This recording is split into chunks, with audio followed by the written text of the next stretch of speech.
This is our pneumatic add-on that you can integrate into any of our PLC trainers. And let's just start at the beginning of it and walk our way through it. So first we have a lockable air shutoff. So we learned about lockout-tagout. And then it's going to go into a filter regulator that you can adjust your pressure with. And then we're going to go to our manifold here. We have three different types of solenoids on this manifold. We have a single acting, and then we actually have two double acting. So first, let's talk about the single acting, and that simply is you put power on one solenoid and our gripper will close.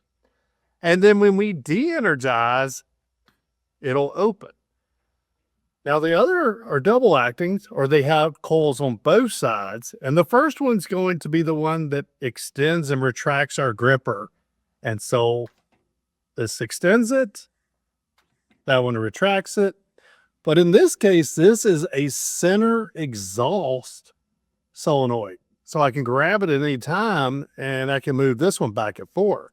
Now on other cylinder, it raises it up and down. Now you would not want it to drop back down when you de-energize it. So in this case, this is going to be a center close.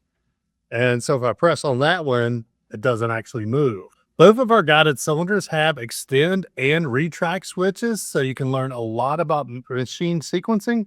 Now, our gripper only has an open switch because depending on what you're gripping, it could be different widths. And so we have a pressure switch on the close. That way it grips down, it feels a certain pressure, and I know it's gripped apart. Now that gets us through a lot of machine sequencing exercises. I put a part into this and I go ahead and switch it over to auto mode.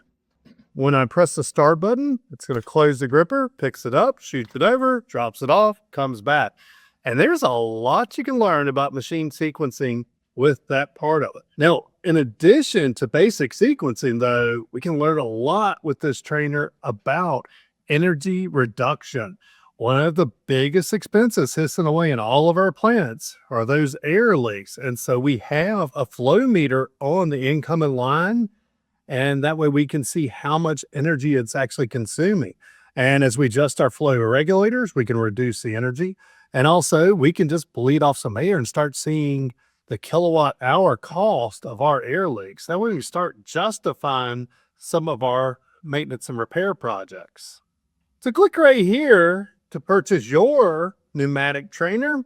And also there's an electric actuator edition that bolts to the bottom of this so that we can learn about integrating pneumatic and electric pick and place systems.